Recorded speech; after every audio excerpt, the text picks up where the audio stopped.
to go. I think so. You going to switch the thing on your thing, Mark?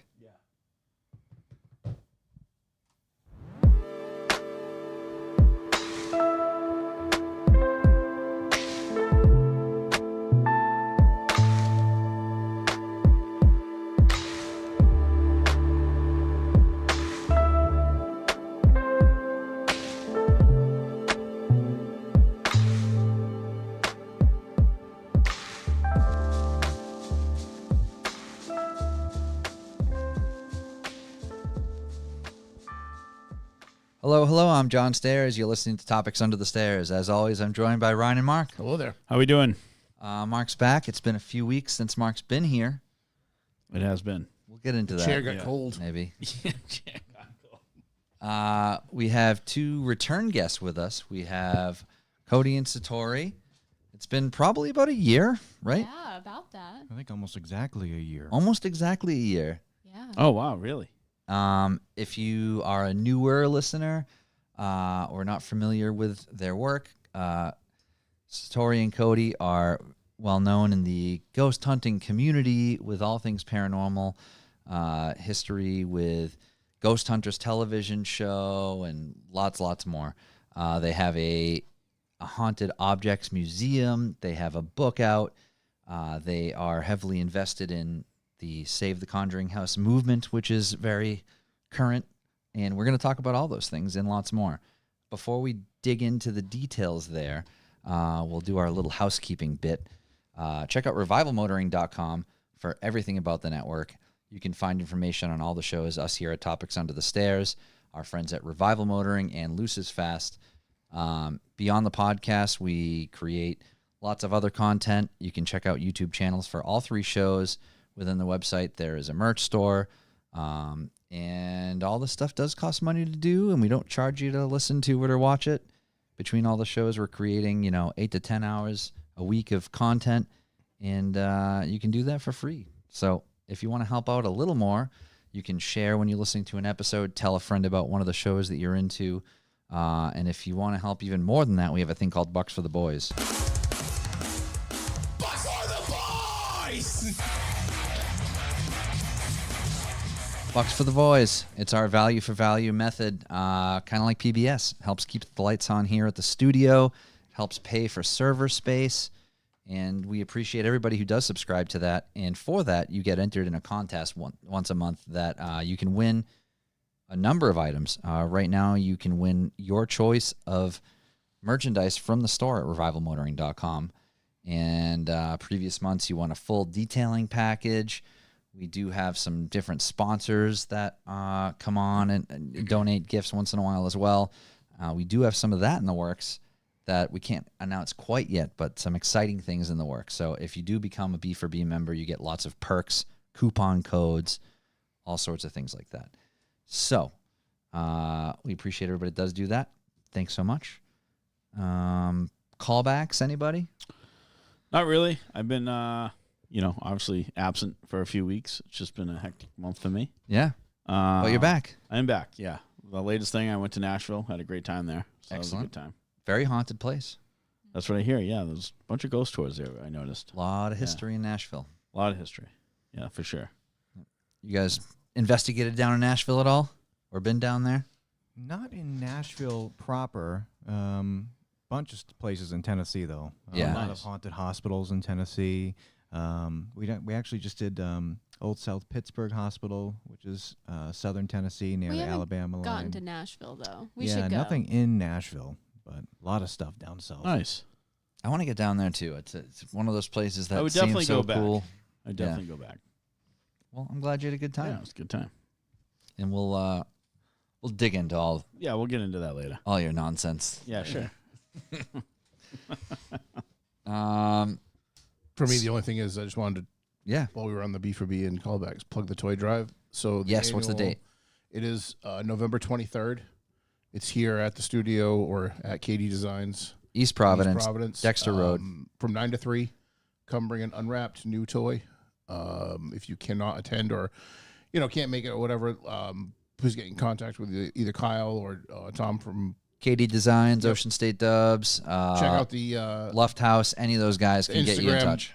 We can do Venmo. We can do everything. And they'll collect money, and right at the end, when we have everything, they'll figure out what we're missing, and they will take the money and go shop and buy all of the necessities that we did not get. So the shopping trip has been a lot bigger the last few every years. couple of years. It seems like more people are donating money and less toys, which is fine because Kyle goes out we still and get does a big shop. an enormous amount of toys, which is super appreciated. Yep. Everyone comes and hangs out either for a little while, or some people hang out for the whole day, and it's really cool. If you still have your play car out, bring your play definitely. car. There's plenty of room in the parking lot. At the end of the day, we have local place to Newport comes with their box truck and picks all the toys up, stores the toys. McGrath's Clam Bakes, they're done for the season, so their trucks are not being used. They come pick up all the toys and store them.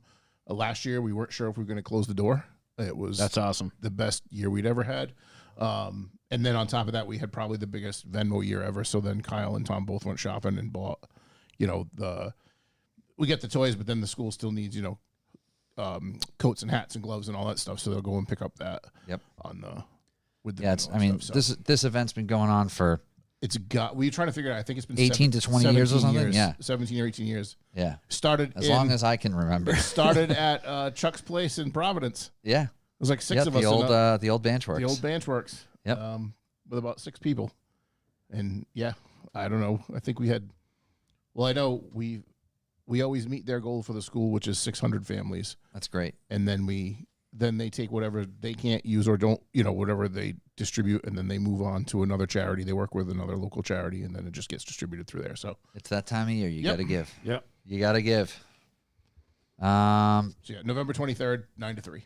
9 to 3. If you can't find info on it, hit us up on the Topics Under the Stairs page. We'll and if you're in the South Shore area and you can't get down here, let me know. I can bring it down. Yep. Yeah, exactly. we'll get you on the right And direction. you can drop it off now if you're not going to be down here. I don't even care. Yeah. Kyle will hold on to everything until the day. Anything that you need assistance with, shoot us a message. Yeah, usually the day of, he's already got a whole pile of stuff that people would dropped off. So yep, nice. Awesome.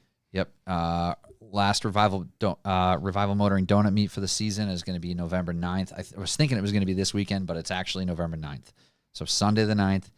It's the last donut meet, Cars and Coffee-esque meet here at the warehouse in East Providence. So come check that out if you're around. And that's it. Sweet. So, like I said, we've got Cody and Satori with us once again. Shout out to everybody in the chat. Thanks for joining us live. And if you have any questions, feel free to throw them up there, and we'll get to whatever we can. I guess the main thing that made me think to reach out to you was the news with the Conjuring House right now. I know you're both heavily invested in this project. Yeah. And Andrea was a previous guest of ours as well. So I guess I'll give the abridged version and you can elaborate on what you think is important or correct me on what's important. Okay. So Andrea, who we had on the show in the past, wrote the book that the first Conjuring movie was based on, and she grew up in that house, and there was a couple that is now living in Maine. Please give me their names. The Heinzens. The Heinzens, because I Yes. didn't want to mispronounce that. They were great owners and curators of the house, and everyone I've spoken with enjoyed working with them and for them. And they decided to retire and move on from that property. And unfortunately, the person that purchased it after that was not the greatest host, and a lot of people had bad experiences there, whether it be people going to investigate the house, people trying to work for this person, and it kind of got defunct. The state got involved, or the city, and they basically shut down their business permits, and it was all bad. And things have been pretty sideways for a while. Yeah, it has been, unfortunately. Yeah, that's a good word for it. Yeah. Yeah. You summed it up pretty well. So where we're at now is Andrea Perrin made a video basically asking your father to take over the farm. No details on how this would happen, but Jason, please come save the farm. And I get it. This is part of her legacy, her memory. The place is important to her. And she knew that it was important to your father as well. Yeah. And everyone in the paranormal community, really. And not only just for the paranormal aspect of it. It's the house was built in 1776. Well, actually, it was Can you hear me okay? Yeah, yeah. Okay. So Yep. it was previously believed to be. Do you want more in the headphones? Are you good there? If I'm too loud, let me No, know. no, you're No, no, perfect. you're good. I Yeah. can hear fine. Yep. It was previously believed to be 1736, Wow. but I know that there are documents being found by the Historical Society and people involved that are saying that it might have been built before 1725. Wow. So it is a very old property. And back then, the record keeping just wasn't what it is was now. terrible. A lot of the time, like the house that I have now was a barn previous to a house, so there's definitely history before it was considered a residential property. Yeah, it was a farm for a long, long time, up until pretty much when the parents bought the house. And then, because that was all original family, it was the same family line throughout the entire year, all those years. And the parents bought the house, and then it switched hands, and now we're where we're at. But I will say, a lot of people with this whole Conjuring thing that's going on, people are really excited at the chance that this house could open up again and be something again, an experience that everyone can enjoy. We did not know Andrea Perrin was going to make a statement about this. That was completely you had no warning no about idea. that. So what happened? And a lot of people are like, there's some people, there are those people. There's where always it's like, oh, this skeptics. was planned. Yeah, this is all a big gimmick. So actually, Cody and I were in Illinois. We were at Old Joliet Prison in Illinois, a very haunted spot. And all of a sudden, I start getting a bunch of phone calls, and it's former staff from the house, and because we're all like family still. And I pick up the phone. I'm like, hello? They're like, did you see the video? They're like, what video? Yeah. Big shout out to Aaron in the chat. Hi, Aaron was here with us the day that Andrea came on, so I'm sure she was one of the phone calls. Well, I called Aaron. Oh, okay. Actually. So I get a phone call. Did you see the video? I'm like, what video? They're like, Andrea, she made a video. She's asking your dad to try to get the house. And I'm like, you're lying. That was my first thought. But I go and I open up, and all I'm seeing is shared video, and everybody's posting about it. And it's Andrea just begging, really, for my dad to try to get involved. And my dad never wanted to get involved with this house. It's a lot to take on this house. So he didn't want to initially. So when I saw all this, I'm like, oh no. So I can imagine him eating his cornflakes one morning and he's just watching the things. Wait, what? I literally was like, oh no. So I call my dad, and it rings and doesn't pick up. I'm like, oh no, like this is getting worse. Yeah. And all of a sudden I finally get through to my parents, and I was like, did you see this? My parents are like, yep, we saw it. I'm like, okay, so what's going on? And pretty much what my parents said, they were like, we have to do something. That was something that was sure from the second that they saw that video. They have to do something. But what is the something? That's So- where it gets a little blurry. So Yeah. there wasn't much time that my parents had to really go over an idea of what to do. Again, Cody and I are not involved in this. We're just supporting the mission. Yeah. We're not the face of the mission in any way. But my parents were like, all right, this is a really expensive house. It's more expensive than it should be. Yeah. They don't exactly, have the money to just throw down all on this house. They do, but not in that way. Like they wouldn't just throw it all. Yeah. So it's one of those situations where my parents are like, we can. Let's just say it's above market value for the type of house Yeah. that it is. Exactly. That's what I mean. So not that my parents didn't have the money. It's just, if they put all the money into that house, they would have to charge astronomical prices to make that back and to support the house. Even when it was sold in 2022, I looked at it and I'm like, wow. I'm like, A 1.5. I hope. Yeah, I'm like, I hope she's got a good plan. a lot of money. Yeah. So my parents are like, well, how can we alleviate this a bit and try to make this experience more affordable for everybody? Because that's what my dad wanted to do. If he was going to do it, he was going to make sure that everybody could enjoy it, or as many people as possible.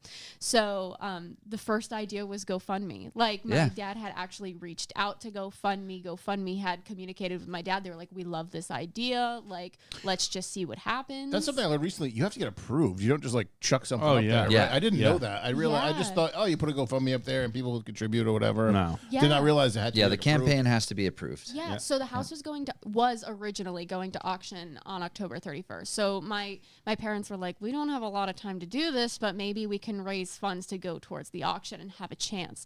So they started, and it exploded. Like literally everybody was talking about it, and we didn't think it was going to get that big. And all. It got big fast, and Yeah. it got reposted a lot. I'm seeing people who like, obviously, like from the show and stuff. We have a lot of friends that are into paranormal stuff. I'm seeing people that are completely unrelated to this world reposting this and sharing it and donating.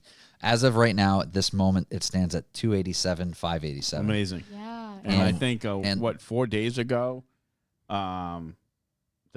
your dad's Jason Haas, right? Yes. Yeah. He posted another video like 4 or 5 days ago of only being like at 170. Yeah. Yeah. So, So it's pretty remarkable. It's gained $100,000 in a pretty short time. There's also a silent donor that's going to match up to a certain amount, right? There is. It's amazing. Now, yeah, we can't get into The That's details of okay. that. That's okay. But yeah, but there is, but that's but that's public information. It's an anonymous person that is willing to contribute a bulk amount.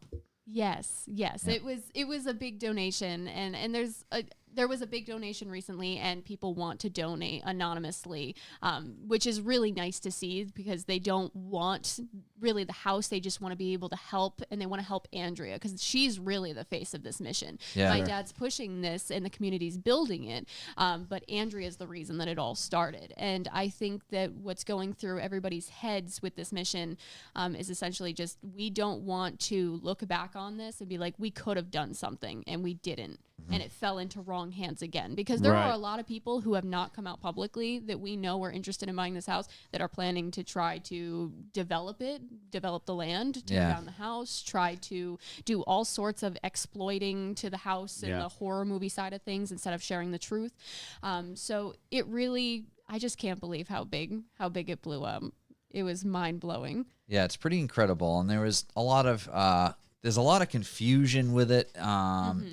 That I was excited to clear up. So like there's other celebrities that bought some of the Warrens collection or the rights to the Warrens collection for a number of Right. years or whatever. And a lot of Yes. people misconstrued that to, oh, Matt Rife's buying the Conjuring House. And it's like, no, that's not really what happened. Yeah, unfortunately, all the houses involved in the Conjuring series have kind of been strung together by the movie series. Yeah. When they're all very separate stories. So, for example, the Conjuring House isn't really connected to the Warrens besides one visit they had. Yeah, they went to investigate that house on one occasion, right? Yes. So really it's the Perrin family haunting and many families before the Perrins, Yeah. and Right. after the Perrins have experienced things.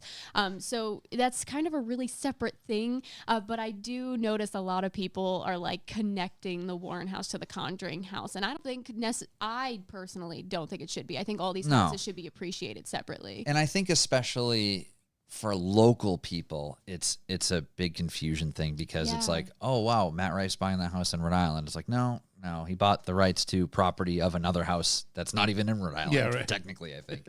So it's a lot of miscommunication. It's been reported incorrectly in the news. It has been. It has Yeah. been. I've seen news articles talking about the Conjuring House when it was the Warren House. Yep. And I honestly have no hate for them. I hope that they're successful. I hope everything works out really well for them.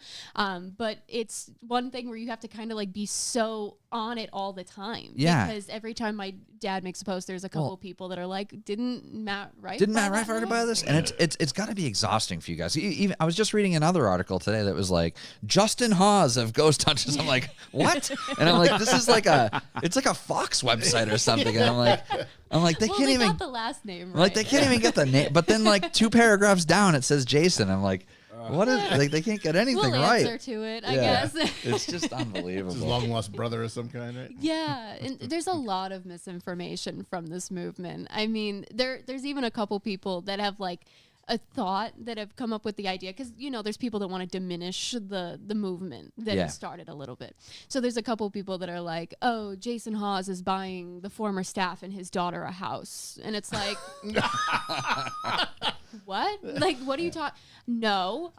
Also, my parents worked for everything they have Yeah. to be where they are right now. They're not going to just hand me and anybody a house. You have to work for it. You have to show that you can like I would have to prove myself to even be back on staff, you know. Yeah. They make you work hard to get where you're going.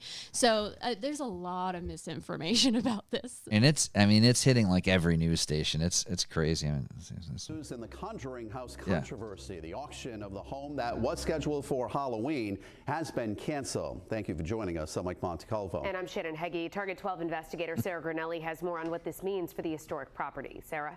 Well, Shannon, Mike, an attorney who represents Needham Bank, tells me someone bought the mortgage for the property, but wouldn't say who is behind it or how. That's what I want to get into now. So the mortgage was purchased.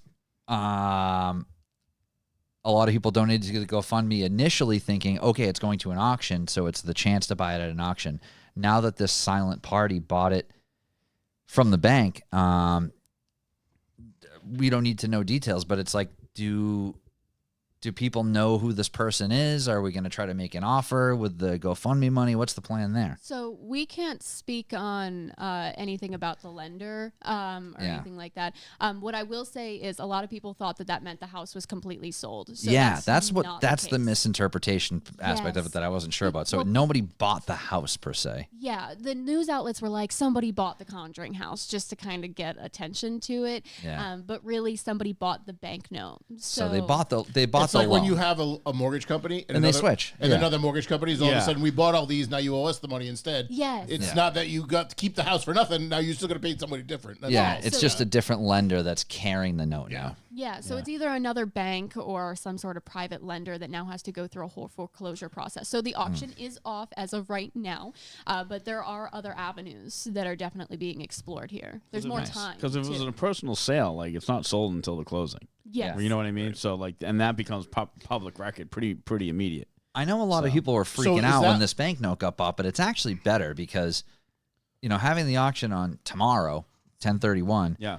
it was very limiting. Now there's just more time to raise more money and more awareness. There really is. And honestly, I think that was the best thing that could have happened for the movement. It gave it more time for people to explore, for legal teams to explore what can be done, how to go about this, new avenues. Is the previous owner involved at all? Like, is she just gone completely with the foreclosure? Like, or is she still kind of stuck in the mix? Yeah, truthfully, I don't really know much about that to answer. Okay. I will say that she's not in Rhode Island. She is definitely in Boston. She's not really involved with the house anymore. Mm-hmm. That's good. Mm-hmm. Yeah. It's good for everybody involved. That's good for everyone. Yeah, and for reference, just some statistics on the house. It's a 3,000 square foot house on 8.5 acres. So it is a pretty substantial piece of property. And in today's market, that does pull some value. I'm a little but obviously- surprised this isn't protected by like historical society. That's what I was about to say. Right? I'm surprised that if someone's trying to develop it, they would even be able to get the permits to do Yeah. that. Yeah, I mean, there would definitely be pushback from the town. Unfortunately, I do know previous owners have tried getting on the registry, the house on the registry, but it didn't meet all the requirements, like something major to history happened there or someone major to history stayed there or something like that. That didn't happen. I think it should be on a registry. I do. Definitely. For sure. Yeah. Unfortunately, Especially knowing, the way like, that you just take a look at the GoFundMe and the amount of people who have donated money alone is almost the ballot of like, this is a big deal. Yeah, People the care house has historical People care significance. about this property. It is. People want to go visit it. People want, like, they like the history behind it. The movie was obviously huge for it. So I think, to me, that's a big deal. Like, people give a shit. Yeah, I mean, So- just because, a founding father didn't stay in the house doesn't mean it wasn't important, Right. and there's history that people don't even know about with this property and how many families have walked through the doors. I mean, recently I found out that one of the family members, their father was in the Revolution. So there were talks of revolution in those walls, And the unfortunate thing is it's not like a federally regulated system. It's like every town has a historical society. Yep. So it's like right, five. right. It's not a statewide It's like thing. Right. it's like 5 Yeah. people in Burrillville, Rhode Island, or whatever, decide that it's on or off the registry, which is crazy. And same thing in every town in Massachusetts, the same It's way. always different. Right.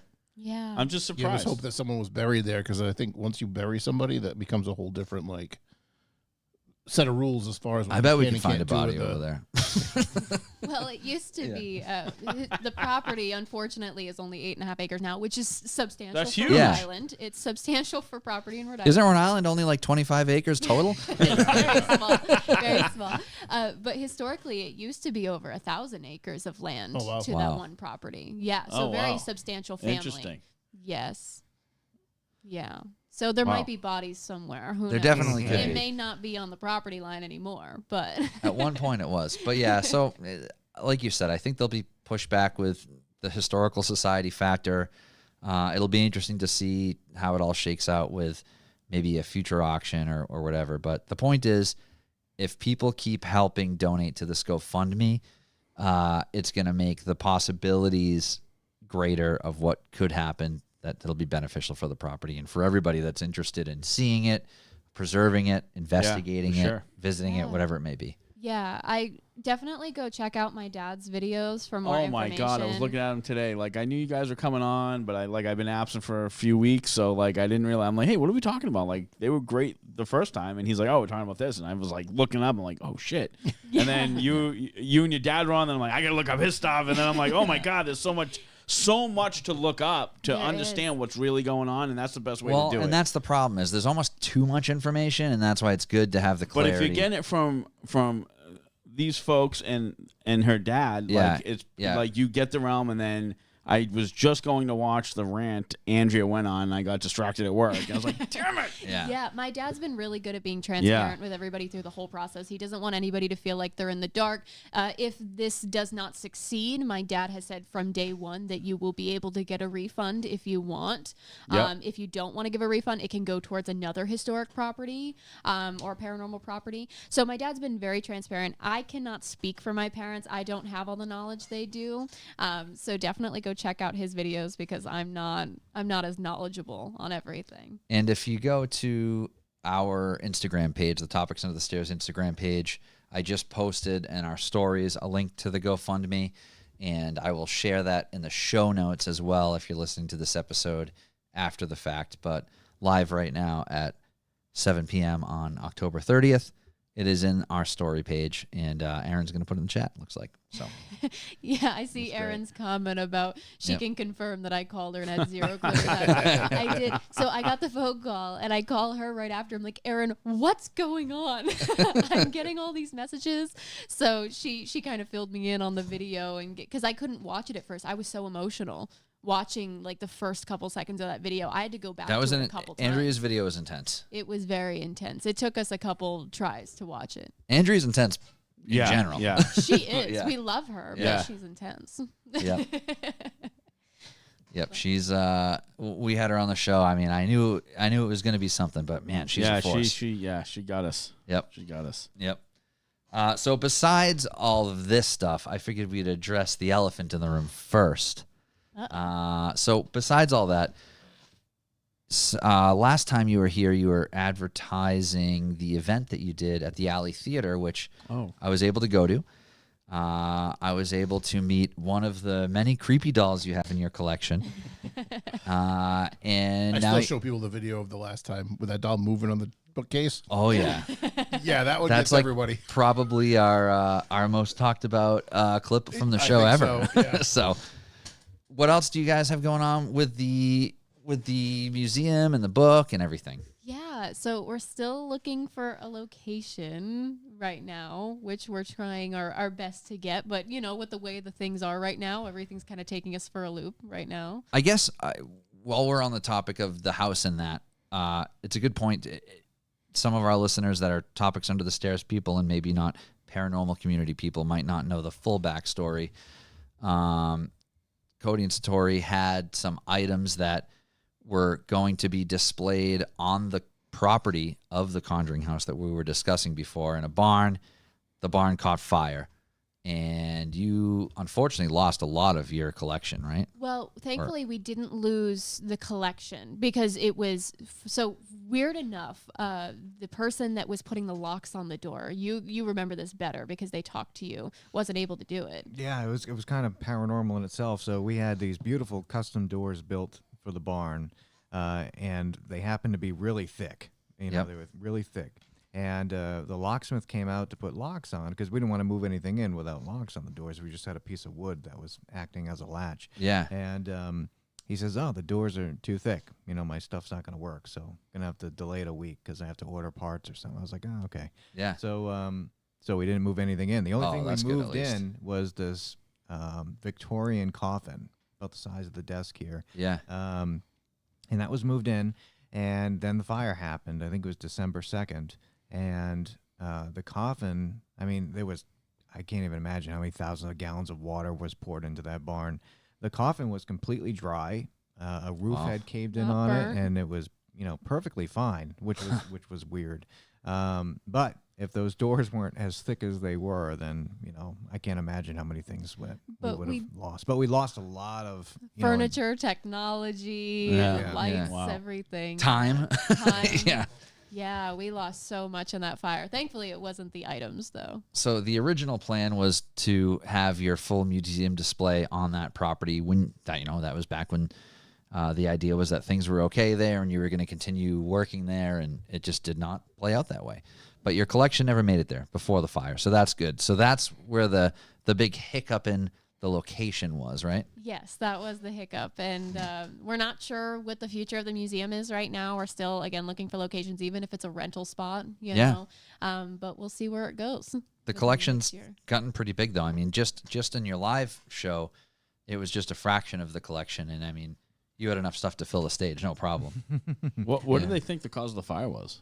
So that's a whole thing. I will say it was determined pretty fast that it was combustion from stain that was being used in the barn. But if you look at the footage, it's a little odd. Like it was right near where like these heaters were put in and everything. So I'm not sure if that played a factor in heating up the combustion. It's like a trash barrel full of stain rags and... Yeah, sort of. Yeah. So that's what they determined it as. It looked like an explosion. We weren't there. Oh, wow. We got a call from who was on staff at the time, and we had to head there, and we saw the footage, and it was sad. But amazingly, the barn's in pretty good condition for burning for 2 hours before they even found it. Noticed it, yeah. Is that property always staffed? Yes. 24 hours? Oh. It was, yes. So... I guess that was just my point to the backstory of why the museum maybe doesn't have a location yet when we talked about it before. Right. So there was, from the very beginning, the location of the museum has been a tough thing to nail down. Yeah, as for the museum, though, I mean, our collection's grown a lot. Yeah, get new items every month, which is amazing. We actually just did another show at the Alley Theater last week with John, who's Ed and Lorraine's nephew, and he also has a museum in Connecticut. I think we talked a little bit about him last time, and we've been doing a lot of stuff with him. We've been teaming up with him and his museum, and touring to different events and stuff like that, setting up both of our collections, which has been really cool. So yeah, we've been keeping busy with different events. We've been traveling more with the objects like we used to do, just to fill in the time, until we find that building. Do you have any other haunted object shows to close out the year with Halloween this weekend and whatnot? Yeah, so next weekend we have a big one in New Jersey. And that one is, it's kind of like a fundraising event. It's a big paranormal conference, probably one of the biggest ones that we do all year. We look forward to it every year. It's called New Jersey Para-Unity. It's in Woodbridge, New Jersey, and the turnout there is usually like 6,000 to 8,000 people, which is crazy. Yeah, that's big. So we have a whole room of haunted objects set up at that one, and I know Satori's dad will be there. A bunch of other ghost hunters, cast, a bunch of different paranormal people from different TV shows and stuff will be there. So you get to meet a lot of different people, a lot of vendors selling all different like paranormal themed things. So even if you're not into the paranormal, there's something cool there, which is really neat. So a little something for everybody. Yeah. That's exciting. Yeah, and I know we brought a couple things for you guys tonight. Yeah. What do we got? To see them. Please. Okay, so I think we took, how many items did we take out? I think there's 3. Yeah. 2 or 3. The flashlights are Three. too. Okay. Do you want to hear stories? Yes, we do. please. Absolutely. Yes. We love stories. Okay. Does anybody want to hold a flashlight? Okay. Do you want to tell this one? You're good at this one. So the summer of 1986. This is one of the newer items we've gotten donated into the museum. So It's a very unassuming yeah, flashlight. it is. Yes, correct. It is, and nothing bad with it, which you'll find out in a second. So 1986. You're supposed to tell Mark that somebody was bludgeoned with Yeah. it or something. Correction. So two best friends, Andy and Tom, they used to ride their motorcycles pretty much every weekend. Whenever they had a day off from work, they were riding their motorcycles. They used to go to motorcycle meetups, and they were coming home from a meetup a couple hours away from their house in Arizona, and it was late at night. They're coming down roads that they're unfamiliar with. They happen to be going a little too fast and come up on this sharp turn. Tommy was in the lead, and he goes off the road down an embankment. The bike lands on top of him. He ends up breaking his leg in multiple places. His ribs end up puncturing his lungs, so he can't scream, and he's kind of pinned there and can't move. So he thinks he's going to die there because it's pitch black. Nobody's coming up and down the road. It's back roads. And through the woods, he sees this light starting to come towards him, running towards him. And it's Andy, his friend. So Andy drops down onto his knees. He's holding that flashlight and hands Tommy the flashlight and says, listen, I'm going to go try getting help. Hold the flashlight up towards the trees so when I come back, I can find you. Well, the Or police will know if where to someone find you. is coming down the road, they can see you as well. So he says, all right. So he goes, I love you. I'll be back. And he runs away. So Tommy's on the ground waving that flashlight up towards the trees.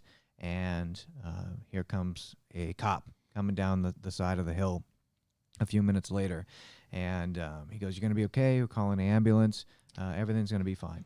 So He blacks out after that. yeah, that's all that Tommy ends up remembering. And he wakes up in the hospital a couple days later, and his first thought is, his family's all around him, his first thought is, where's Andy? How come Andy's not here? And they all kind of just blankly stare at him, and they're like, well, we don't know how to tell you this, but Andy didn't make it.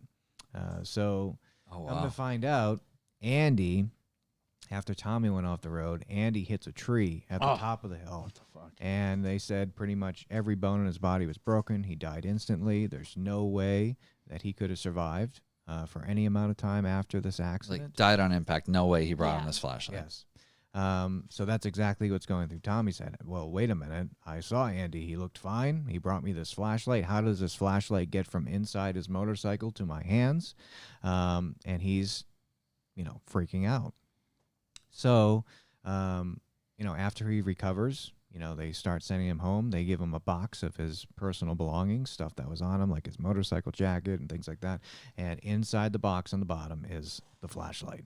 So, so he held on to it for all these years later, and ended up donating it to us after he had heard us tell some other stories, and wanted us to have it to tell Andy's story and to kind of keep his memory alive. So that's why we have it. The flashlight, still turns on and works. We definitely think the batteries have been changed over the years. It seems like he definitely took care of it for sure. But he thinks There's that carving on this too. yeah, I think he carved his name into it. Yeah, someone carved Andy into it. Yeah, for sure. But he thinks it was just one last way that Andy was trying to help him before moving on. That's awesome. Cool story. Yeah, so That's a really good cool story. story. Yep. Fucking wild. People think ghost stories are always Yeah. scary, and they're not. They're They're not. always No. scary. Yeah. Do you want to hear a scary one? Of course. Yeah. You want to hear them all? Now that you mentioned We want to it, hear yeah, every right? story. I know. We're like, oh, this is, it's This- not this all is what we scary. I'll be love. fast, but don't worry about waiting for me. Yeah, don't worry about him. So we have a couple other items. We actually have this bone box over here. So does he want me to wait to tell the story No. until he comes back? No. Okay. So you can't hold this one, unfortunately. I don't want to. That looks. You don't Oh, want to. shit. So there's a mummified monkey's paw in here. So you don't want to hold that. So to kind of summarize the story here. So there's a woman. I actually have her letter somewhere. We printed out a copy of her letter. I think I have it on me. But the letter here. So this woman was going through a really tough part of life recently. So she was having a lot of money trouble. She felt like she was drowning in debt. She couldn't get out of it. So she had read somewhere about the legend of the monkey's paw. So the monkey's paw is a legend that goes back to the early 1900s, I believe. 1902. W.W. Jacobs. So it's originally a fictional Can't touch that. Don't John. touch it. So Sit down. So it's a monkey's paw. So the story of the monkey's paw, she's going through a really tough financial situation. She decides to look at ways to fix it that are more metaphysical, and the legend of the monkey's paw comes up. So really what the legend is you can make a wish to every claw on a mummified monkey's paw. Oh. So your wish will come true, but you might lose something that's also important to you in that process. So she decides to wish for money. So she does the ritual. And she goes and buys a scratch ticket, and she actually wins a lot of money. So she decides, oh my God, this is it. This is my help. I'm going to go cash this in. So on the way to go cash it in, she gets in a car wreck. Her car flips. She breaks, I believe, her nose, cracks some ribs, I think. The car rolled a couple times, and she loses the ticket. So she's completely in distress now. Now she has more bills. She's in a really tough spot here. She's only focused on finding that ticket. She checks her purse. It's not there. She checks her room. It's not there. So she decides to make another wish right then and there when she gets out of the hospital. She's like, I need to wish for more money or my scratch ticket to come back. So she wishes. And later she's making her bed that she was just sleeping in, and she finds the scratch ticket like on the bed, like in the pillowcase area. So she's like, oh my God, it was given back to me. I can go cash this in now. So she doesn't have a car anymore. So she decides she's going to call her parents and tell them that she won the money and needs a ride to go cash it in. So she calls her parents, and she's on the phone with her mom. And as soon as she says money, she hears her mom scream, oh my God, and the phone hangs up. So she's completely distraught. She's freaking out, trying to get a hold of her. She can't get a hold of her parents. So finally she calls back, and her mom picks up, and her mom is crying. As soon as the daughter had told them the story, her father actually toppled over and had a heart attack right then and there. Whoa. So she's believing that every time she makes a wish, something really important to her is being lost and making the situation worse. So she decides that it's better for her to be in the situation she's in instead of making these wishes and risking her family's life and the people around her and things like that. So she sends this item to us, and at the end of, she didn't make the third wish, so she has not made a third wish as of yet because there's 3 claws. At the end of the letter, it says, thank you for releasing me from this curse that I got myself into. If I contact you in the future to have it back, and this is all in caps, please do not ever send it back to me, no matter what I say. Keep this letter as proof that I do not ever want it back. Put it under glass. Don't let anyone touch the thing. Please spread the word that people should not dabble in rituals that they have no idea that they're getting themselves into, like me. Huh. So Wow. So you're saying there's a wish left on that? That is wild.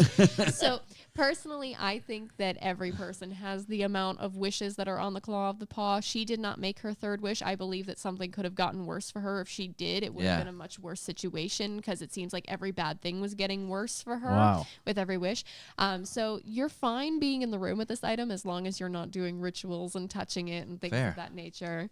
Okay. So. Yeah, and for the viewers that do not see this at home, it is literally a paw in a very creepy case. It's pretty something. It's cool. Yeah, so that's the monkey's paw there. Quite the letter too. It is quite the letter. If you guys want to read it after, you totally can. It's kind of a long one, so I wanted to summarize for you. Oh, that was perfect. Yeah, that one's also in our book too. So we have the whole letter in the book and a bunch of other information about how the whole legend of the monkey's paw was kind of born. It was born as like a fictional story by a guy named W.W. Jacobs in 1902.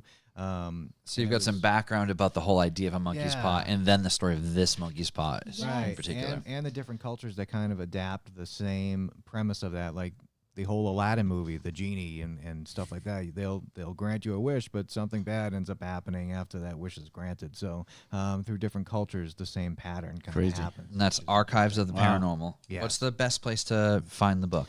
Anywhere books are sold. So if you have a Barnes and Noble in your area, if they don't have it on the shelf, you can ask to order it, and they'll have it delivered to that store. You can get it on Amazon. You can get it on our website, paranormalcouple.com.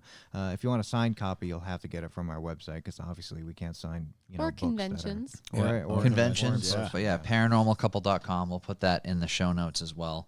Cool. And we can get to this afterwards too, but I want to talk about your jewelry as well. We didn't talk about that last time. Yeah. Oh, yeah. So we can that can be the next thing after we talk about the objects in the book and whatnot. Yeah, I mean, we brought one more item out for you guys. We had to kind of put it in this little simple container, because it's fragile. But if you guys want to see it up here, this is just for transport. It's kind of poisonous. It is kind of poisonous as well. So. Okay, perfect. Okay. All right.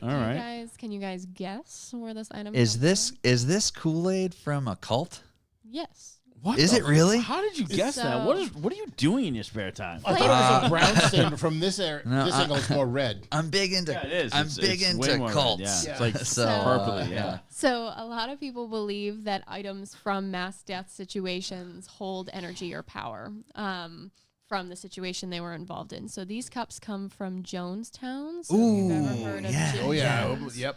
Yeah. So the reason we actually have these cups is because somebody was a part of the cleanup crew after the whole. I was going to say, was it someone who didn't drink the Kool-Aid? No. So yeah, unfortunately, it was such a big situation, and it was such a hazard with everybody and everything being left where it was. Yeah, unfortunately, the American government, after their investigation, they just kind of left everything the way it was, which was a big burden on the local people in Guyana there on what to do with this property and how to clean it, because there was trash everywhere. I mean, there was you can look up pictures. The gentleman who donated these cups actually, gave us some of his photos that he took while he was cleaning up and stuff, and it's just junk everywhere. I mean, it's horrible. So they, were looking for volunteers, and there was tons of people that went out there to try cleaning stuff up,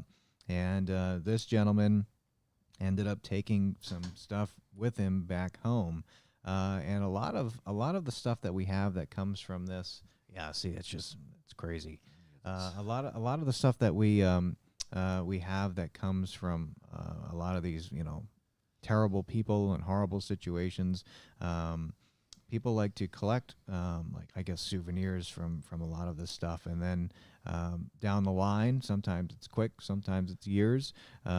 They start feeling different strange energies and weirdness coming from them, and maybe they took something that they shouldn't. So to kind of summarize it, in the 1970s, there was a mass suicide. It's like 900 people or something in 78. People. 1978, November of 1978. Wow. 900 people passed away. 300 of those people were 17 or younger, unfortunately. And it was really because Jim Jones was realizing he was backed into a corner. The American government was investigating the crimes of the cult and the treatment of the people, and he thought that there was no other way out of this. So he decided to force that upon so many people. So these are 2 cups used from that site. We don't necessarily go looking for items like this. It's not something that really piques our interest to collect things from such terrible people or situations. It's more like, where would it be if we didn't accept these items? We worry. Yeah, it's almost like you have to keep it safe. Yeah, that's kind of why we're doing what we're doing, and to educate people the truth about these situations. Because some people, and I'm not hating on this if this is you, but some people are like, look at this really cool item I have on my shelf that was involved from this serial killer or this cult. Yeah. And we're more, well, let's tell you how this happened, why it should never repeat itself, but the way that religion works in certain organized religions and cults and things like that, it's amazing what people will believe, and follow. And the thing is, you figure, 900 people and their families were affected by this. Obviously, there's a lot of energy exchange involved in that, no matter what you believe and how you feel about paranormal. When you're talking about the death of 900 people, there's going to be energy exchanged and objects involved in it. Yeah. It's amazing what Jim Jones was able to convince people he could do, too. He was convincing people to sign over their lives, all their property, to leave and isolate themselves. Families were ratting each other out to the temple because they wanted to get in good favor with the temple. He was convincing people he could read their minds and heal them with the power of faith. So it's amazing what these people believed. It always amazes me how people get manipulated and let themselves get down that road, and like they don't even see the point of no return. Yeah, it's wild to me. Yeah, it's wild. Some of these people are like prominent people in society as well. You know, we have stuff from a cult called Aum Shinrikyo in Japan, and there was doctors and lawyers that had joined this cult because the leader of this movement was telling them, if you give me all of your money, I am going to pass my powers on to you. I can show you how to levitate. I can, show you all these crazy things. And they did it. And then the leader convinced them to do a sarin, sarin gas attack on the subway system. And basically, they went on the subway with these little bags of, basically like plastic bags filled with sarin gas, and they had umbrellas with tips that were sharpened. And at the next stop on the subway, they punctured the bags and then got off the subway. And then the subway pulls away, and sarin's a nerve gas, so it slowly, filled the train cars there, and a lot of people. Were seriously injured. Thankfully, I mean, people did die, but not a ton of deaths. Most people were just injured. But there was very prominent people, like I said, lawyers and doctors and scientists, all different people just joining this movement that you would never expect to happen, which is crazy to think about. Now, when you get these items, obviously they'll have a story. Do you ever get items where it's like, you feel responsible to keep it, but it's like, we're never going to display this. We're never going to talk about this. Mm-hmm. We actually have items, and I've talked with Cody about this. At least not all of the items we were given, but we do have items from like Ed Gein and things like that were recovered from the property and things. And fireplace. Huh? A piece of the fireplace. Yeah, and we have things from. Somebody had gone through their grandfather's rock collection because he was in World War II and he had traveled, and there was pieces of Hitler's home that were in that, and they felt that there was a lot of negative energy with that. Those kind of things, I just don't feel comfortable. Yeah. It's like you can't get rid of it. Yeah. What do you do? It's like you feel this responsibility to maintain it or maybe protect the rest of the world from it. Yeah, I mean, maybe in certain situations to educate people, if people want to see it, we can show them. Yeah. But there's just some gnarly things that we have that I'm like, we should just lock this in a room and make sure nobody can see it or touch it ever again. Man. Yeah. The levels of evil are terrifying sometimes. Yeah. Stuff you don't even think about. Oh my God. Do you think when you guys find a place to display everything, you end up displaying those maybe? I think it depends. I think on the situation. Maybe if someone who's like a historian wants to see that, I would be more willing to show them and things of that nature. I wouldn't exactly be showing it off like, look at this again. You're not going to make it like a highlight piece for your Yeah. place or whatever. Yeah. But we do have we have a dark room we will install at a location we go to, and that's only going to be like, you're going to have to sign off and say that you're in your right mind. You're going to only be able to spend a certain amount of time in that room. No kidding. Yeah, it's going to be, we don't even spend much time in the dark room. We have, weird items that I think I'm getting better at displaying. Like we have like human remains and things like that we have in the museum as well. We're going to have to figure out how to display those respectfully, because you don't ever want to take advantage of these items and exploit them and, How do you go about verifying what someone's going to give you to display or hold on to? So there's a couple different ways. So if somebody donates something and says it came from this, and that's all we have is their word, then we present it that way. this was donated and it supposedly came from this.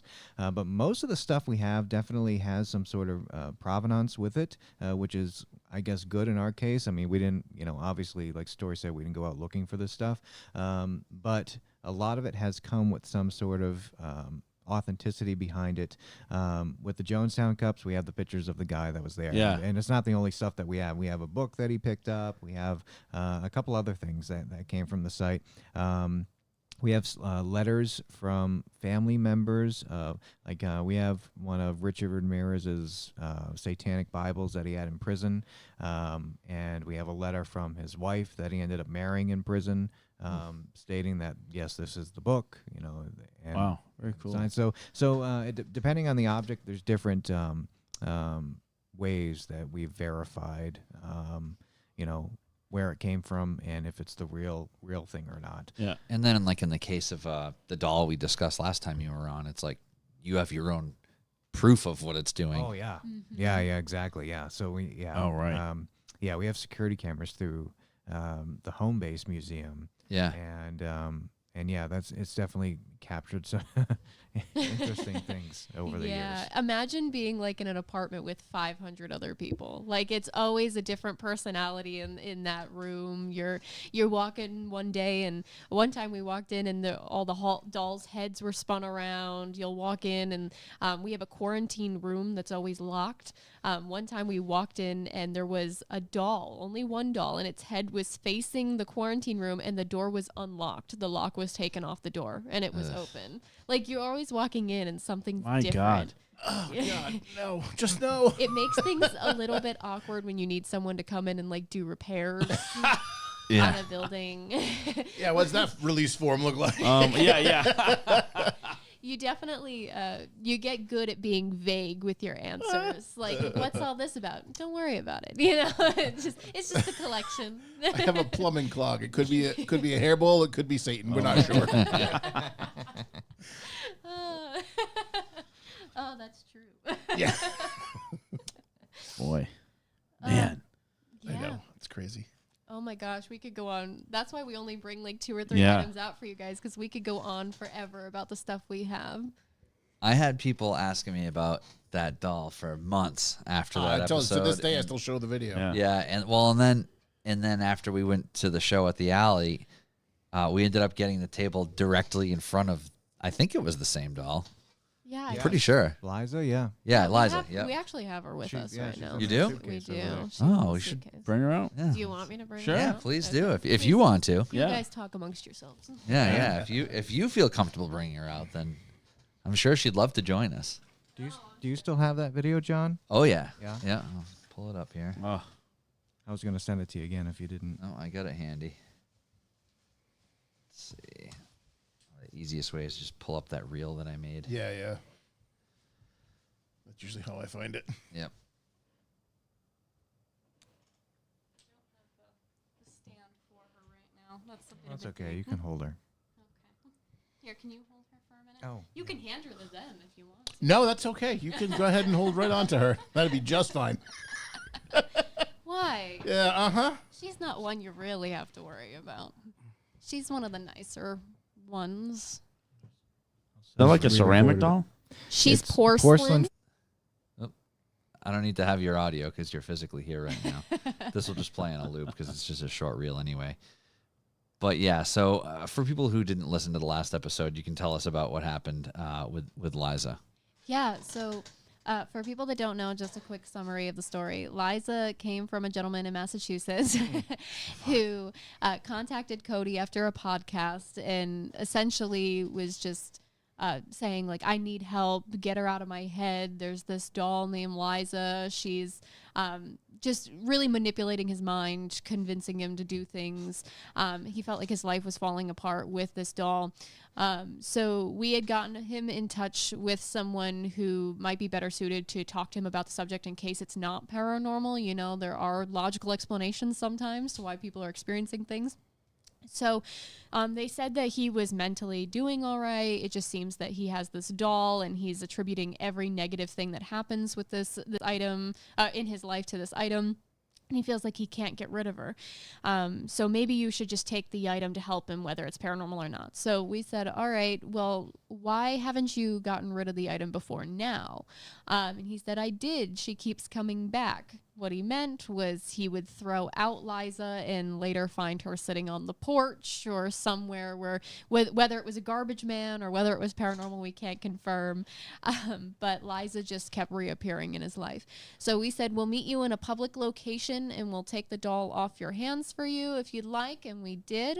He wouldn't tell us about where or how he obtained the doll, which is a little bit of a red flag. You know, was he dabbling in something, or maybe the doll's not happy on how he obtained her. So we took the doll and we put it in our museum, and she started acting up. So we have a whole doll section, and we put Liza in that doll section and would go back into the museum and notice all the dolls' heads were spun around, or their bodies were, you know, on the floor, like they were pushed off of, you know, the shelves and things like that, pushed over.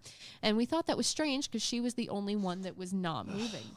I hate that part when her arm moves. It's awful. It took us a couple times to figure out it was her. It seems that she does not like being around other dolls and items like that. So we put her on a shelf, and that's the footage you have there. She moves around on that shelf all the time. She's the center of attention at every event we do. Yeah. Very strong personality on her. Very strong personality is a nice way to put it for her. So definitely think that it's a human spirit. We do believe that a human spirit is using this item as a conduit to interact with our environment as if she was alive physically.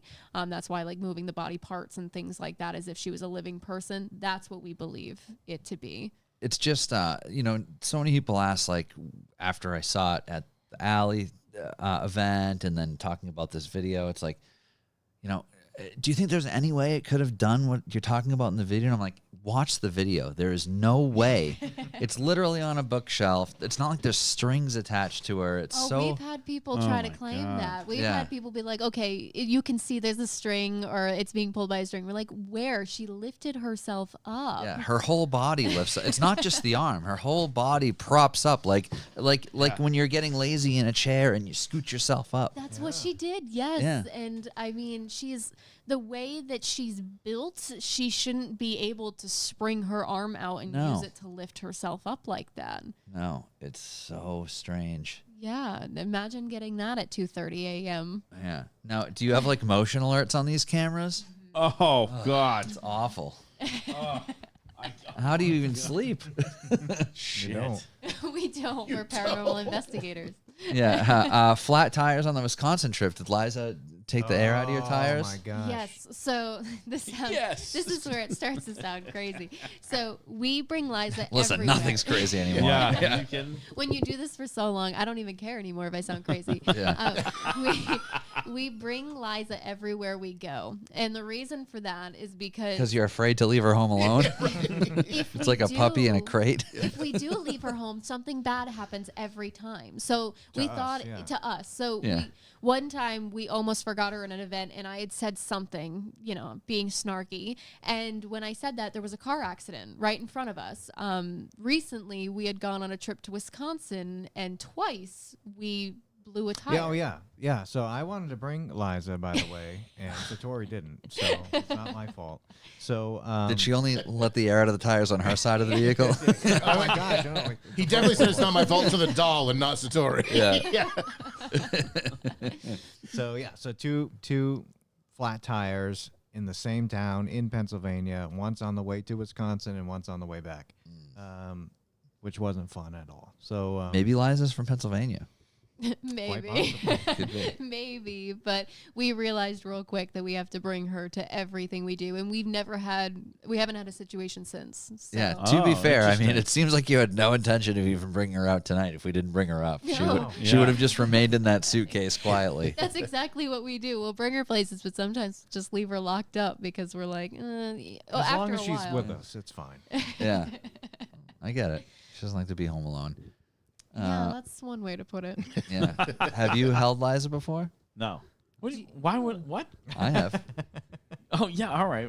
So you want to hold her? Do you want to hold? Oh, is that what you're asking? Yeah. How about you just ask that? Yeah, you want to hold her? You can handle. Yeah, sure.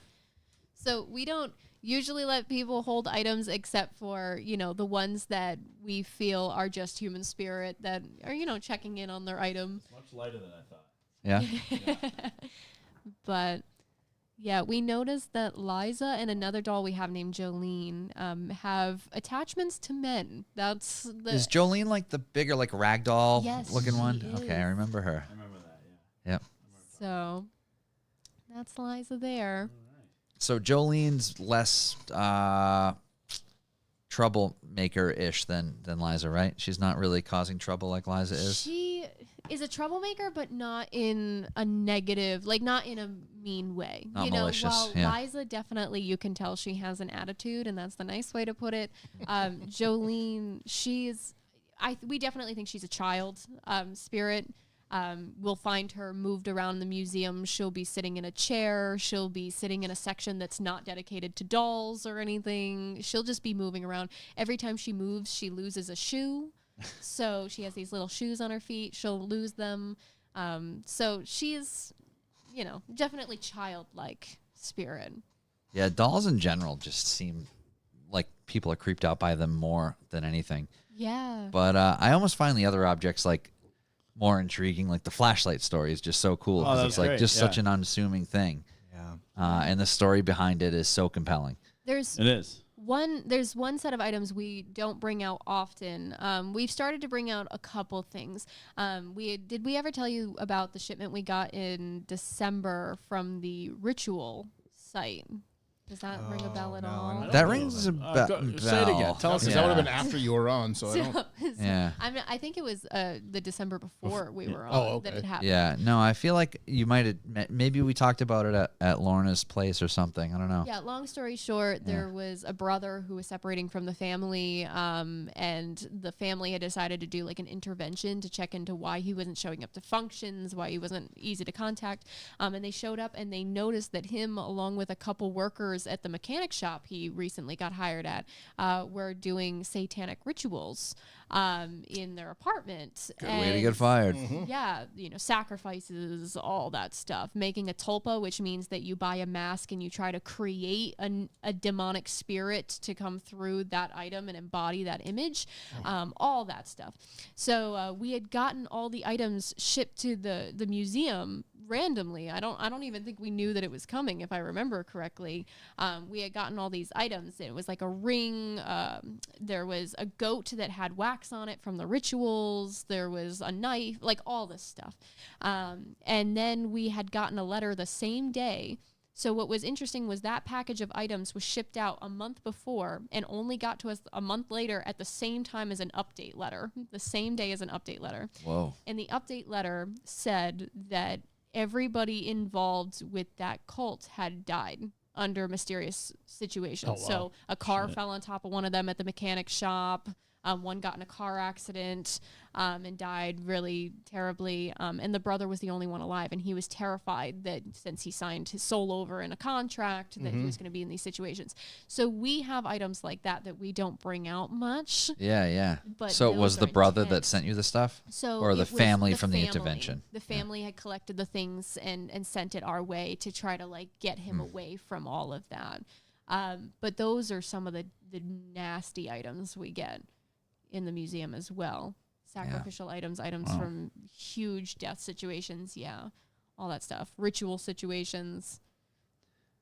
Yeah, it gets it's such a strange thing too, like especially with the local stories for us, because like around us you hear so much stuff about the Bridgewater Triangle stories, and there's a lot of like things that are, real stories, and then there's also like the satanic panic thing. There's all these stories of all these rituals that happened, and then like when you actually look at the news stories, there's not actually much. It's like it's more so paranormal stories than anything.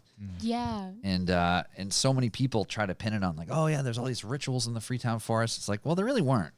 Yeah, happened like one Well, time. yeah. The idol we have from Freetown. Oh my gosh, yeah. Yeah, what is it? Bridgewater Triangle artifact. Yeah. Yeah. We got a Are you being facetious? No. Bridgewater Triangle, your favorite? There are rituals that still happen in the forest. Yeah. we had a family contact us, lives in Bridgewater, and what had happened was, I guess they have a bunch of like ATV tracks on their property that go into the woods. The woods border the Freetown State Forest, and the kids, younger kids, they're riding their 4-wheelers, and I guess they had come across this idol thing. It looks like it's made from a tree trunk about 2 feet tall. It has animal jaw bones wrapped around it, feathers, a bird wing, all different symbols carved into it, candle wax dripped all over it. And they thought it was cool. So they're like, I'm going to bring this home. So they brought it home and placed it in the garage. And that night at dinner, very religious family, by the way, they're all sitting down around the table, and the father at the head of the table bows his head to pray. And as soon as he does that, it sounds like there's a horse on the roof running back and forth. And they all freak out. And he goes to run outside to see what the hell's going on. So he opens the garage door and comes face to face with this thing staring back at him, because that's exactly where the kids left it. Yeah. And of course now the kids are getting questioned, like, where'd this thing come from? You know, where'd you find it? And they emailed us right away that night, and they're like, you know, our kids brought this thing in. Get it out of here. And lights started going off inside the house, and bulbs were blowing up, all different crazy stuff. So we ended up picking it up. And we don't bring it out much anymore because it's very like fragile, and you know, it's only held together by wax, so it's fragile. Yeah. But yeah, we've gotten a few calls from that area of people finding weird things in the woods. There's definitely so much weird stuff there. I just feel like it's almost one of those things like trying to think of a good example. It's almost like too active of an area that some stories are just fabricated nonsense. Oh yeah. No, I absolutely think that, and that comes with any famous haunted location or building or whatever. Yeah. Then you also have things that just happen normally that people, you know, connect to the paranormal somehow, that were going to happen either way. Like the whole idea behind curses and things like that, you know, a curse only happens if you believe in curses. Yeah. Otherwise, you know, if you think you're cursed, everything bad that happens to you from here on out, you're going to blame on the curse. And let's face it, bad things happen to people every day that are just normal. Right, exactly. Like Sure. our tires blowing up, was that just normal? Yeah. Or was it Well, by like Liza? the third time, I'm kind of either we're really I gotta bad. get off this road. Yeah. Damn it, Liza. This road Two sucks. tires, it might be normal. 3 tires. On the topic of the Bridgewater Triangle thing, what's your opinion on the cryptid thing? Because I have always been very interested and open-minded of paranormal activity in general. The whole idea of it's ignorant to think that we're the only intelligent life in the universe. But then when it comes to like the Bigfoot and the Pugwudgies and all that kind of stuff, I'm just like, I don't know. What do you guys think of that? So I definitely think, like we just talked about, how a lot of that stuff kind of gets played up. But I think the Native American beliefs are very strong. I definitely believe in Native American beings and things like that, like elemental spirits, and there's reports of like a thunderbird in the area, the Bridgewater Triangle, like Pugwudgies that you mentioned. You know, it seemed like a lot of these beings that are being seen only turned into something more sinister after this whole curse, right? After the natives were wiped out. Yeah, it was the King Philip's King War. Philip's Yes. War, yeah. I was really annoyed when I was watching a program about it recently that were like, we don't understand what's going on. There's no historical significance here. gosh. And I was like, that was the that's wrong. direct quote. Read a book. Yeah. Any book. And and then I read some posts about it saying like, oh, well, they didn't want to talk about it because of like it was around you know, Indigenous Peoples Day, and they didn't want to talk about the potential whatever controversy to, you know, upset people. And it's like, that's fine, but saying there's no historical significance in this area just seems It like kind of makes it worse. yeah, Right, it seems yeah. like a major It's misstep. lies. Yeah. That And I mean, is I don't want culture. it was on a major network Yeah, very recently. That's too bad. Yeah. Yeah, I mean, there's so many. I mean, the whole curse of the wampum belt that was there. Yeah. And I'm like, King Philip's War was like a very significant event. It wasn't like Yeah. a secret. And rightfully so. If curses do exist, that's a perfect reason for a curse to happen. I mean, their land was stolen from them. They were captured They and were said they were going to slaughtered. live. Yeah. And then slaughtered. So absolutely that I definitely believe something's going on, especially when it comes to Native American stuff. I believe that stuff is very powerful. I believe the cryptids. I believe in cryptids, and it's gonna be an unpopular opinion, but I'm pretty open to like all the cryptids that people have experienced. The Museum of Cryptozoology in Portland is an awesome place. Yeah. Lauren Coleman's place. Yeah. Yep, it's an awesome place, and he's the guy that coined the phrase Bridgewater Triangle. Yeah. I think if you're ever in Portland, you should visit it. if there are these beings, they could be interdimensional, they could be spiritual, and we're seeing them and they look physical. So we're all,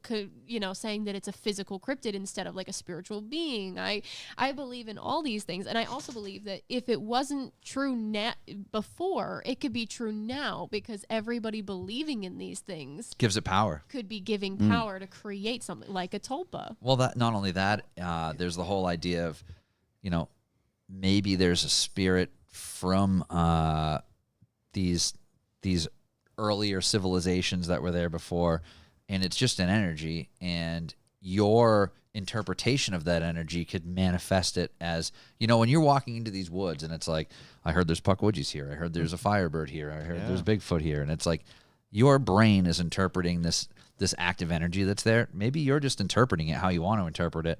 And those outside influences of what you're told is there is your manifestation. Yeah. Well, the bottom point of the Bridgewater Triangle basically lands in my backyard. Yeah. Like where it comes to a point at the bottom is my house. And I always said, like, the woods go back and it goes through a farm first and then it goes into the woods. And I'm like, if a Sasquatch or a Bigfoot walked out of there, I'd be like, yeah, that's about right. Here's some weird ass shit in the woods there at night. I really want to fish there. I haven't yet. What? Where, his? No, at the Nip. Oh, the Nip? Yeah, I've never fished there. You're not missing anything. I fish there. It's not a big deal. You're not going to catch Have you a seen any puckwudgie. Bigfoot or anything? No, Or I don't fish at puckwudgies? night. Oh, okay. Well, you think they're only there at night? Yeah, I do. Okay.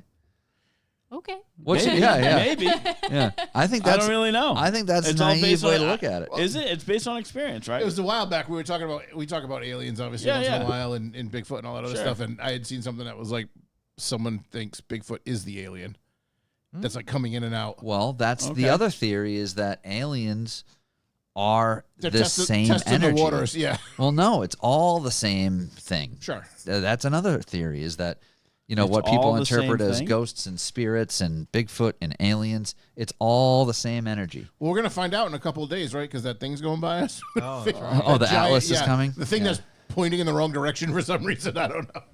I don't know. It's all the same energy, you said. That's something that I really, if we have the opportunity to have Andrea sit down with us again, I really want to talk to her about that, because when we were just sitting in the lobby chatting, she started telling me about species of aliens.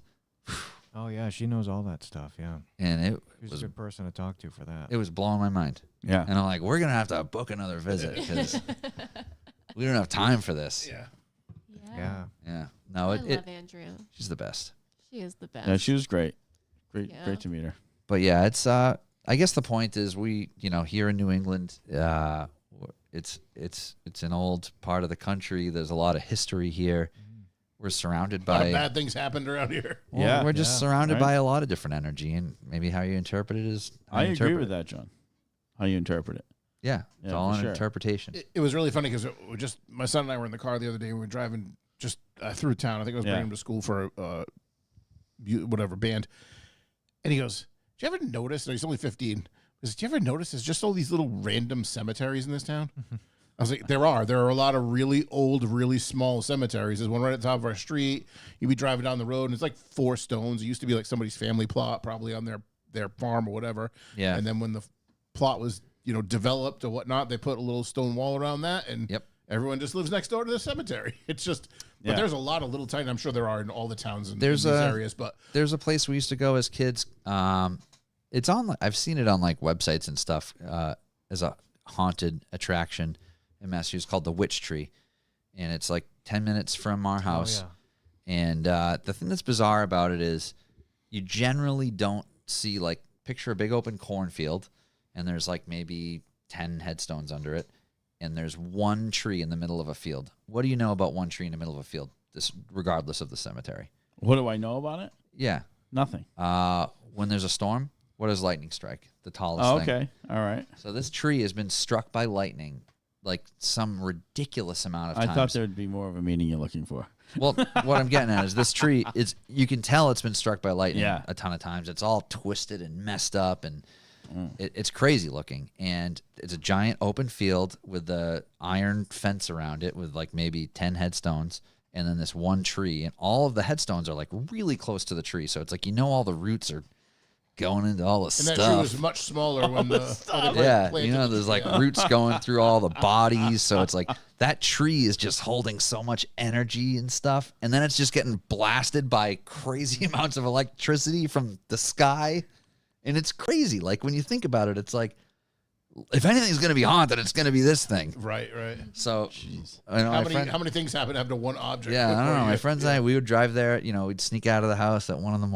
and my buddy had like a convertible Mustang when we were in high school, and we'd drive there and just point our headlights at it, and we'd like get out and walk a little close, and then we'd all just run away and leave.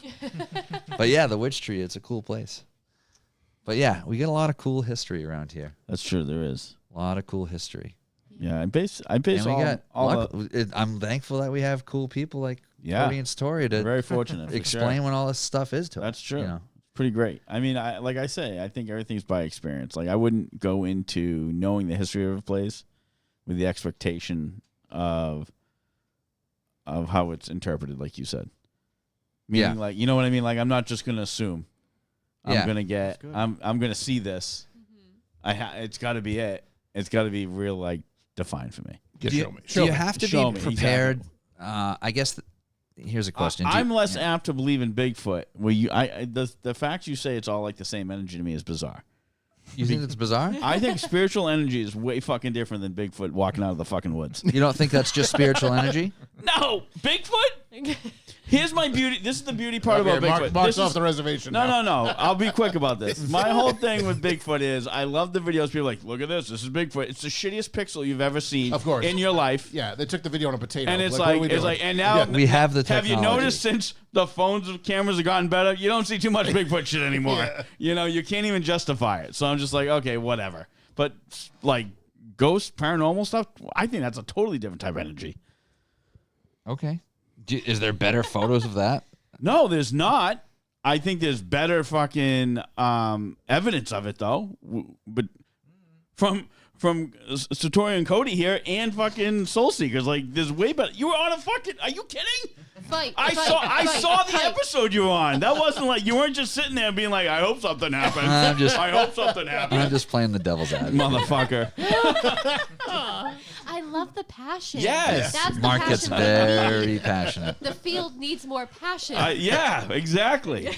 Listen, I was a complete. you need to go on an investigation. I on that. do. We're just going to have to on delete a the ghost hunt episode. right now, right? So everything's quiet. Something happens. He goes, "That's it? That's all you're gonna do for me?" You know what I would love to see, no matter what, if the Conjuring House opens up again, whether it's my father, whether it's somebody else, if it opens up again, I'd love to see you there. I'd go. I would love to I would see definitely go. because it didn't always happen all the time. A lot of people played it up a little too much, but there were things happening that you just had to be ready to watch it. I mean, there were times where Cody would walk by and something would fly off a table and hit him, like a crystal that someone had left there, or like the doors would open and you'd hear a man's voice and like just things like that. I would have loved to see your reaction. Oh yeah, my wife was like, "You need to go on. I think you need to go on one of those investigations." Because I was talking to her about the Soul Seekers one. Yeah, well, that was the other thing, too. It's like going back and watching it, it's like we were in this temple room and it was black dark. Yeah. And then going back and watching it, I'm trying to picture it the way other people pictured it. And I'm like, with the night vision cameras, it looks like we have flashlights pointing at each other. I'm like, we were standing in complete pitch black. They're clear about that though. Like, it's just they got good technology there. Yeah. I was like looking at it the other day, watching. I'm like, man, their night vision's really very clean. Yeah. Very clean. Yeah, that north chair thing, that was crazy. Yeah, they were explaining to us. So we showed up late because they do like their historical segment, and we got there, and they had my wife, Cassie, they're like, see that chair over there? Go sit in that chair. And she's like, can I? And like, yeah, go ahead. It's fine. And then afterwards, they explained the whole concept of the north chair and the temple, about how it's the dark side of masonry because it's in the pyramids. It's always in a shadow. So nobody sits in that chair in the actual temple room. It's just an empty chair all the time, because that's where the dark side is. They plop Cassie in it. Yeah, like, yeah, Cassie, go sit over there, see what happens. But yeah, no, it was a fun time. But yeah, there's a lot of cool history around us, and I'm sure there's always going to be something fun to investigate. Well, they've been up the street from my house for like the last few investigations they did. Yeah, the train station there, the train depot was one of them. Yeah, train depot was a good episode. So, do you guys have any local investigations coming up or stuff that you've done recently? We really, it's to finish out the year. I think it's New Jersey and then Pennsylvania. Gettysburg. Yeah, Gettysburg, Pennsylvania, and that's pretty Gettysburg. much it. That must have a ton of history there. Oh yeah. Oh yeah, we love it there. You throw a rock and you hit like 3 haunted places on the way. You know, That's awesome. It's everywhere. So the incredible. battle happened everywhere. You know what I mean? did. So there's just so many historical buildings that are still standing, and it's kind of cool because, like, you'll be walking down the street and there'll be different stores, but then you look at the plaques next to the door, and like this building was this general's house or whatever, and you're like, wow, and now it's like a clothing store. And you're like, okay. Banana Republic movie of last year. Yeah. So yeah, so many cool things like that. But we're always doing stuff. I mean, we're always posting videos and things. We try to bring a camera with us when we go on places that aren't like private cases. We do mostly private cases for people. Yep. So that's a separate thing. But we try to film investigations. We've just been so caught up with like trying to push this Conjuring House mission that's happening. Yeah, that this has been very time consuming for everybody Yeah. involved. Yeah, it's just been, I'm like, we'll get to the investigations later. Right now, we're trying to push this, Yeah. So that's kind of it for the year. Yeah, that's pretty much it for the year. I mean, a few private cases, but yeah, nothing and nothing really around here either. Most of them are in different states. when you guys do an investigation, how long is it typically you guys stay at the location? Ooh, it really depends on the amount of activity we're getting. Yeah, it depends. It depends what's going on. Depends how big the place is. But usually, I don't know, about, I want to say 8 hours maybe. Yeah. It's usually about 8 hours. It depends. It depends. It also depends if they have kids and can't leave the house and have to have the kids stay there. Yeah. It depends on A lot of what's variables. going on. Yeah. A lot of Yeah. variables. But yeah, we'll stay as long but usually most cases always require multiple visits. Because you can't get the scope of everything in one shot. So yeah, it's very time consuming, sometimes very boring, because a lot of times nothing happens during the investigating. With all the projects that you guys have going on now, is investigations like a big part of your day to day, or not so much now? It's still a big part. I mean, whenever we're in town, we always like to try. We work with a couple different groups, and if they have something set up, then they let us know, and we're like, yeah, we'll go. Cool. And yeah, I mean, pretty much every weekend we could be doing something if we wanted to, Yeah. But usually we have our own stuff booked, but client cases is what we love the best, because it's just cool to see a family that's scared, and then whatever you do, makes it so they're not scared. Gives them anymore. some peace of mind, whether it is actual activity or you can completely prove it wrong. Exactly. And doing that for free too, because you know what I'm seeing a lot out there? There's people charging for services of paranormal investigations, and I'm not going to hate on anybody, but my father founded TAPS off of the belief that everybody needs help and you shouldn't have to pay money to get it. Sure. Yeah. Paranormal wise, especially since it's not considered a science Yeah. too. It's really just Right. investigating. So being able to do that is the most rewarding thing. And it's not something we're putting out on the internet. We're like, look at all these people Yeah, do yeah, this for," It's There's just not some something we do. clickbait image about investigating this person's house. It's like you're just Yeah. going to help Right. these people. Just we got to tell them that it wasn't a demon in their house, it was Uncle Fred, Yeah. Yeah. And they feel so much better now, That's the rewarding stuff we do almost every week if we can. That's awesome. Yeah. Unfortunately, a lot of them have been like cleanup situations where other teams that do charge have come in and like they say, oh, you have a demon here. To get the demon out, you have to pay $300, and then to make sure the demon's out, you have to pay another $200 for a cleansing. I have no respect And- for that. $29.99 a month charge to keep the demon away. Do you want the extended demon service plan? Right, exactly. Do you want to buy the service warranty? Yeah. Oh man, Shit. I have no respect for that. No. Yeah, But- that's tough. Yeah. So. Yeah, we'll put those people on blast every day. Yeah. Now, we thank you both for your services that you provide and the information and entertainment that you've brought Yeah. us. Thank you very much. So, Touch on the book quick. yeah, the book. Yeah. ParanormalCouple.com That is the wasn't a best place question to or a find the sta- I book. was just I thought you were going somewhere with that. sorry. Yeah. I like how you guys just looked at each other like I thought there was mind reading. I was Well, I was waiting for Ryan to I was like, continue. John doesn't know why he said that. I know why he said that. Well, I know we've had it there, and you I'm just mentioned gonna watch how it We plays briefly out. talked about it. some of the before. stories are in the Yeah. book, but and where to get it. But so is it just basically The haunted objects, or is there Yeah. the Right. stories behind them, or is there investigations? What else is in the book? What can people expect?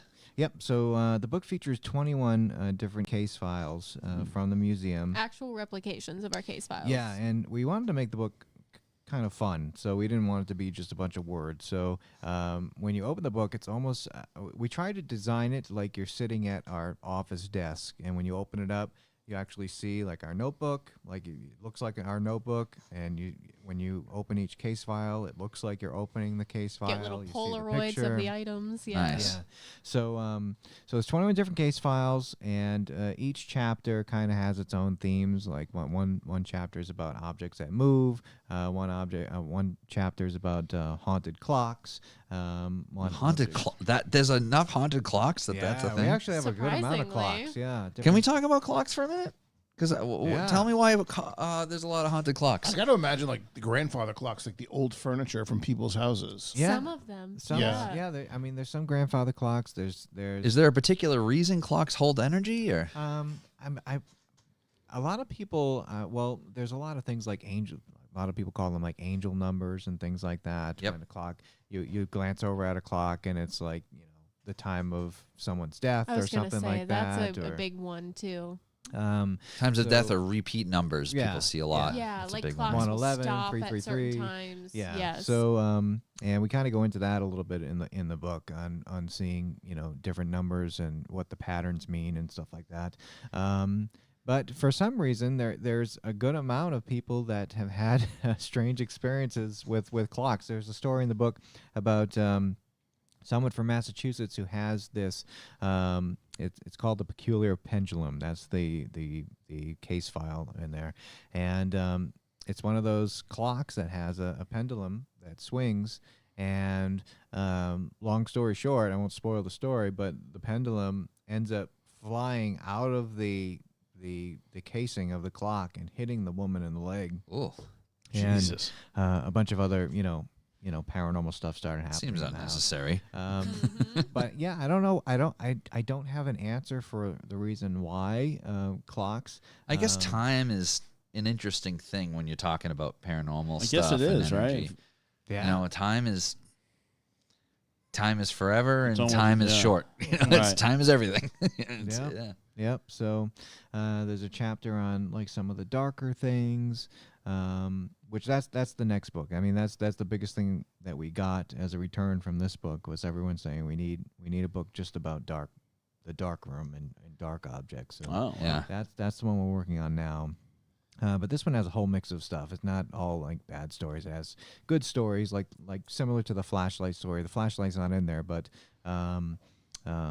there's a chapter just about dolls. There's a chapter just about masks from around the world, like different ceremonial masks and things like that. It tells you, why they were made and Oh, I feel like that could be a whole book Yeah. too. There's got to be so Oh, much absolutely. interesting stuff Yeah. with the Yeah, masks. this is just a little taste of everything, but it's Yeah. available everywhere that you can order a book. Yeah. How long has the book been out?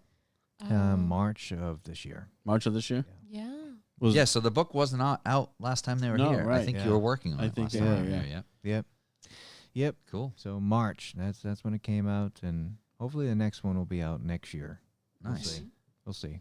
Winter well, when is when our time is to write. So Yeah, well, when the time comes, we'd love to have you on Yeah. again for the next book release. Yeah, absolutely. You just tell us when. Anything else in particular you want to plug before we wrap it up? Check out Handmade by Hawes. Yeah. Oh, yeah, your I want jewelry to talk about the jewelry website, and we went on a tangent. Oh, about right, other stuff. Yeah. So I saw this Florida, initially from you were using the proceeds from your jewelry website to help fund the house fundraiser. Yeah. So how long have you been making jewelry for? So we started, oh my gosh, was it a year or two? 2 years now? My mom is a very talented wire wrap artist, and I'm all about crystals. I mean, you'd probably think I'm crazy with all the knowledge I have on different crystals and their, history and uses and things like that. So I said, well, why don't we try to put these together? So my mom and I created a small business. We actually started out on Etsy, but it just grew so popular we had to create a website because Etsy was kind of holding us back. No offense, Etsy. Yeah. So we started a website, and now it's just every month we drop. I think our next one is November 13th, I think, for the next drop. And we just make as many pieces as we can. We put them up, and people are buying them really fast. So I'm really happy about that. Awesome. Each piece is unique, handmade by a Hawes, definitely. So the proceeds were going towards the Conjuring House GoFundMe, were actually fragments of wood. We were gifted wood after the barn fire that was unable to be salvaged and used. It was just going to rot in the woods, which is really sad because we're very reduce, reuse, recycle kind of people. Yeah. So we were gifted this wood, and my mom's like, you know what, maybe we could take something tragic and make something positive out of it. She put a lot of love into hand wire wrapping these necklaces with fragments of that wood in it, and they sold, and we were able to make a $3,000 donation to the GoFundMe. Awesome. Yep. In a day, which was pretty amazing. And that's such a cool concept. I mean, wire wrap jewelry is really neat looking to begin with, even with stones or crystals or whatever else. So to use pieces of wood from the property, and that's the kind of thing that people love to have a part of. And it's like, what other opportunity would you have to have a piece of this? Yeah, we were gifted pieces from Norwich State Hospital that we were making pieces out of, and all sorts of locations. We just made pieces. Joliet. So they filmed the opening scene of the Blues Brothers. Oh, wow, that's awesome. Yeah, so I was going to say, I thought that was the one. yeah, It's a cool place. So it's things like that, and all those fragments were donated to us or given to us. Yep. So please don't go to these places and steal. Yeah, don't take pieces of wood. That's not how we did it. Please don't do that. Yeah, please do not go take pieces of wood. All objects obtained legally. Yes. So we also started a Beverly's collection. So Beverly, she was this beautiful elderly woman that made jewelry, and unfortunately she passed away a few years ago. But her family was kind enough to give us the jewelry to sell and give them the profit. Oh, nice. Oh, that's awesome. Of the jewelry. So that's pretty awesome. So yeah, that's kind of what we do. Yeah, So check very out cool. handmadebyhawes.com. We'll put that in the show notes as well. Thank you. Please don't show this website to my daughter because I will go broke. The way my Well, bank she's account's never set looked up. ready. She will max it all out. Yeah. Oh, well, if she's ever looking for anything specific, send me a message. But Yeah, there's some awesome she pieces. won't have to race to the drop, Yeah, so handmadebyhaws.com, Yes. paranormalcouple.com.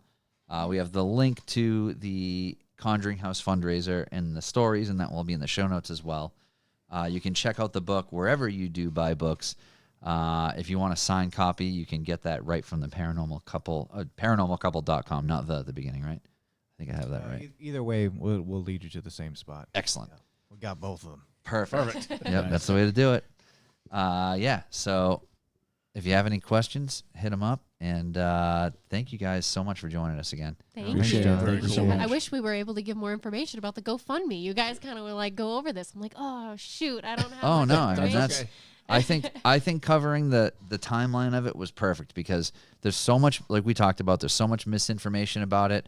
Yeah. So getting the true timeline and where everybody's at with it, I think is excellent. Thank you. Getting the word out Thanks for accurately. And I'd like to thank her for not misbehaving while we were doing the show. plugging. I know. Yeah. Everything's going well. Yeah. Liza's fine, and hopefully we don't all have flat tires out in the parking lot. Thanks everybody for watching. Have a great Halloween, and we'll Definitely thanks see to everybody in the- next in the week. chat. It was quite the place tonight in there. Yes, very, very busy chat. Very, very active live episode. So thanks everybody for watching and listening, and we'll see you next week.